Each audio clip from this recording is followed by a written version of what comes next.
Salut à tous, j'espère que vous allez bien les amis, j'espère que vous portez à merveille. Alors les amis, aujourd'hui on a une bonne nouvelle côté Union Européenne et aussi même côté mondial. Donc vous savez très bien, depuis quelques jours on attendait en fait ce vote-ci, le vote du Parlement. Donc le Parlement européen en faveur de la loi en question, si jamais il devait être favorable à la loi MiCA concernant en fait la régulation des crypto-monnaies. Donc est-ce que ces derniers devaient accepter, donc devaient voter en fait oui ou non en faveur de la loi ou bien du règlement MiCA. Donc on a de très bonnes nouvelles. Apparemment il y a eu 28 personnes qui ont voté en faveur et juste une personne qui a voté contre le règlement MiCA en question. Donc c'est très bien et la décision finale était l'acceptation du règlement ou bien de la loi ou bien des différentes lois en question, parce qu'il s'agit en fait d'un règlement qui compte en fait plusieurs articles. Donc le vote s'est bouclé hier comme on attendait le 10 octobre et c'était une très grande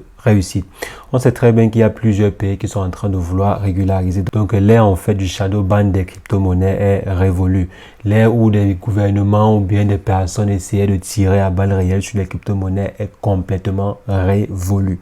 Donc surtout avec la crise qui sévit actuellement, si ça prouve que les crypto-monnaies est l'une des solutions qui viendra sauver bon nombre de personnes de cette crise. On a par exemple vu la Russie qui a commencé à accepter les crypto-monnaies, donc le Bitcoin et d'autres crypto-monnaies, et également même des paiements en crypto-monnaies. Donc la grande Russie qui effectue des milliards et des milliers de milliards d'échanges dans le monde entier, de par le monde entier, désolé, accepte les paiements en crypto-monnaie.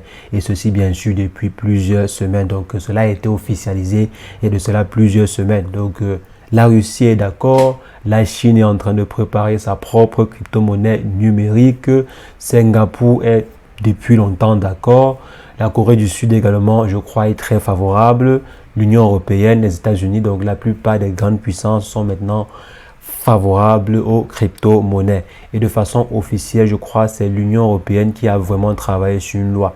Je crois que l'Union européenne est le seul gouvernement qui a réellement travaillé jusqu'à mis sur pied une loi très stricte concernant en fait l'encadrement des crypto-monnaies. Donc je pense que l'Union européenne est la seule. Les autres pays en fait sont en train de travailler encore dessus. Les autres pays sont encore en train de mettre les bases. Donc c'est vrai aussi, sûrement la Russie a mis sur pied quelques ajustements pour autoriser en fait les paiements en crypto-monnaie. Mais de façon structurée, l'encadrement et tout, je crois, l'Union européenne fait partie des seuls gouvernements. Donc quand il dit gouvernement, on comprend. Donc fait partie en fait des seules politiques qui ont décidé de travailler sur ce plan-ci. Donc ces derniers en fait espèrent qu'avec ces lois-ci, ils vont pouvoir réguler au maximum les crypto-monnaies dans l'Union européenne. Donc bon, c'est vrai, réguler n'est pas toujours mauvais comme je vous avais dit en fait dans la précédente vidéo. Réguler par exemple les crypto-monnaies peut permettre de ne plus avoir certains vides juridiques en ce qui concerne les crypto-monnaies, parce qu'il y a plusieurs affaires qui sont portées devant les tribunaux mais que les juges en fait ne réussissent pas à trancher parce qu'il y a en fait un vide juridique en ce qui concerne certains domaines des crypto-monnaies. Il n'y a pas encore de loi ou bien de code qui régit ces affaires de crypto-monnaies. Donc cette loi MiCA, si on ne doit pas simplement la voir comme étant un mauvais truc quoi. Et maintenant il y a également une nouvelle assez intéressante, à savoir Visa. Donc vous aurez par exemple la possibilité de pouvoir transférer vos différentes crypto-monnaies depuis votre carte Visa vers des exchanges, comme par exemple notre partenaire du jour, à savoir Fairdex, qui vous donne la possibilité par exemple de pouvoir gagner de l'argent en quelques minutes. Par exemple pour ceux qui aimeraient gagner de l'argent en quelques minutes, qui vous donne en fait la possibilité de pouvoir trader à la minute avec leur outil Arena V2. Donc si je viens ici sur leur outil Arena 2, j'aurai la possibilité de pouvoir trader avec une échéance de quelques minutes, donc juste quelques minutes. Miser par exemple à la hausse, donc miser par exemple que la courbe sera au-dessus de tel point en une minute. Donc si jamais après une minute, la courbe est au-dessus du point que vous avez défini, vous gagnez 98%, je crois, entre 90 pardon, et 100% de votre mise, donc en moins d'une minute. Donc, ceci vous permet ainsi de pouvoir gagner par exemple de l'argent très rapidement avec le trading. Donc vous pouvez par exemple effectuer du trading à la minute et également effectuer du trading normal. Donc si je viens par exemple ici, vous avez la possibilité de pouvoir effectuer le trading normal en venant ici. Donc comme vous voyez par exemple ici, j'ai une position qui est ouverte, j'ai utiliser un effet de levier de 20. Donc, vous pouvez également utiliser des effets de levier de 120, de 80, de 125, pardon. Donc, moi, personnellement, je n'aime pas utiliser, je ne conseille même pas d'utiliser des effets de levier de plus de 80. 80, c'est encore bon, mais plus de 80, c'est déjà exorbitant. Donc, plus de 80, vous pouvez facilement perdre votre argent pour une fluctuation de juste 1%. Donc, quand vous mettez par exemple 100%, ça veut dire que vous pouvez rapidement perdre votre argent pour une fluctuation de 1%. Donc, faites très attention. C'est la raison pour laquelle je reste toujours à 20%. Donc, à x20, pardon, un effet de levier de 20.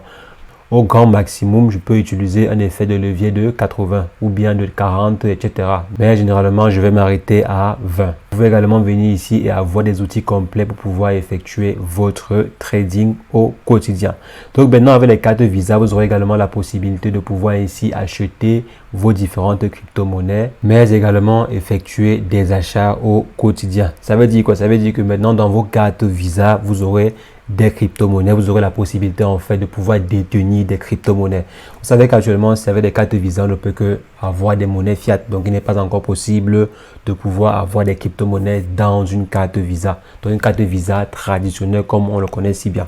Jusqu'à présent, si vous voulez par exemple avoir des crypto-monnaies dans des cartes, il fallait passer par des intermédiaires comme Binance, Crypto.com et autres. Donc, Visa a décidé en fait de couper tous ces différents intermédiaires et s'est associé en fait avec FTX, qui est toujours une plateforme d'échange centralisée. Donc FTX, c'est une plateforme comme Binance et tout. Je crois que c'est la deuxième, je crois, après Binance, c'est FTX. Donc Visa s'est en fait associé avec FTX pour pouvoir proposer ce genre de service, proposer en fait les crypto-monnaies aux différents utilisateurs. Permettre par exemple aux personnes de pouvoir détenir des crypto-monnaies dans leur cas, détenir et également les utiliser.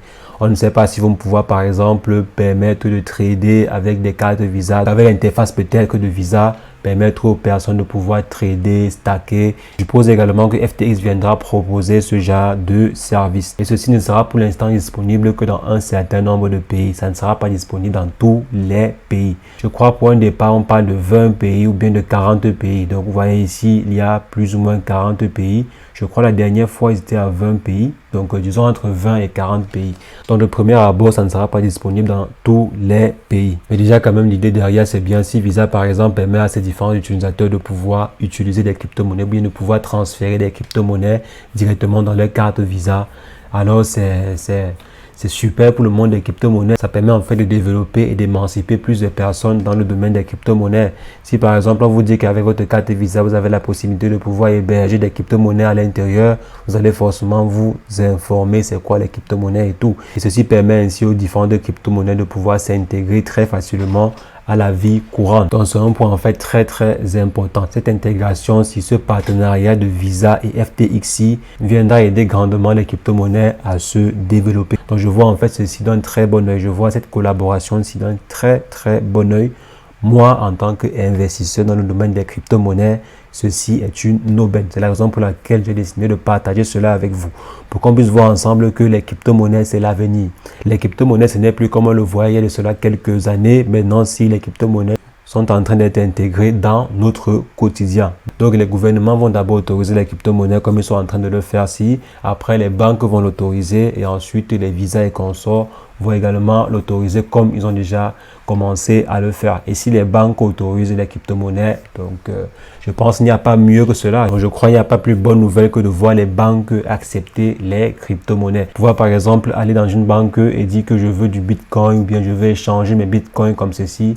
Ce serait super, ce serait super. Et je pense que les choses sont en train de se mettre sur pied. Les choses sont en train de se mettre sur pied et petit à petit, on verra les crypto-monnaies s'intégrer dans notre vie au quotidien. Et maintenant, j'ai également fait un sondage dans le groupe Telegram. Pour ceux qui ne me suivent pas encore sur Telegram, allez-y, je vais laisser le lien dans la description.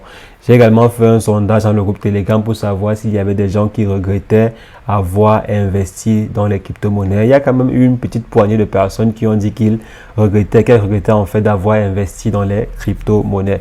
À cette personne, je veux simplement dire que les crypto-monnaies n'ont pas encore réellement commencé. Les crypto-monnaies en fait ne nous ont pas encore montré leur vraie face. Donc la vraie face, la vraie puissance des crypto-monnaies n'a pas encore été révélée. Donc si vous vous découragez aujourd'hui, je pense que vous n'aurez peut-être pas réellement eu la chance de pouvoir en profiter. Donc, si vous avez la possibilité de pouvoir bien étudier c'est quoi les crypto-monnaies, je vous invite à le faire. Donc, étudier concrètement c'est quoi les crypto-monnaies et également mieux vous imprégner de la technologie en question et surtout vous informer aussi beaucoup. Vous informer au quotidien, vous informer des différents changements qui sont en train d'être effectués au quotidien dans le domaine des crypto-monnaies. Vous verrez que les crypto-monnaies, c'est l'avenir. Il est possible que d'ici quelques années, les monnaies fiat soient complètement remplacées par de la crypto-monnaie. Il est en fait tout à fait possible et si vous passez à côté d'un investissement pareil, vous pourriez peut-être le regretter. Peut-être. Donc, pour ne pas le regretter plus tard, pourquoi ne pas s'informer et se positionner quand les choses n'ont pas encore explosé. Donc les amis, et bien sûr, à côté de Visa, il y a également Mastercard qui ne veut pas se laisser faire. Mastercard qui a également commencé à travailler sur l'intégration des crypto-monnaies depuis quand même un bon bout de temps. C'est vrai, ils n'ont pas encore peut-être trouvé le partenaire idéal pour pouvoir intégrer les crypto-monnaies dans leur système et tout. Mais je pense en fait que ceci ne saurait tarder parce que Mastercard travaille depuis un bon bout de temps dans les crypto-monnaies. Comme vous voyez par exemple ici, ils se sont associés pour se lancer dans le domaine des NFT. Donc il n'y a pas que les NFT bien sûr. Ils peuvent également chercher de nouveaux partenaires pour pouvoir se lancer pleinement donc dans la monnaie digitale. Donc les amis, c'est ce que je voulais rapidement partager avec vous. Donc effectuez grandement vos recherches. Si vous faites partie des personnes qui sont en train de désister ou bien de se retirer du marché des crypto-monnaies, je vous invite simplement à vous informer car le meilleur reste à venir. Le meilleur reste à venir. Je ne suis pas en train de vous inviter à venir investir, mais je vous demande simplement de vous informer. Informez-vous et maintenant mesurez vraiment le pour et le contre pour savoir si ça vaut réellement la peine de se lancer dans ce domaine. Mais je vais continuer personnellement pour mon cas, je continuerai d'investir ou bien je continuerai de m'investir dans les crypto-monnaies. Donc les amis, c'est ce que je voulais rapidement partager avec vous. On va se revoir très prochainement pour une nouvelle vidéo sur le décryptage de crypto-monnaies. Mais entre-temps, portez-vous bien. Ciao, ciao.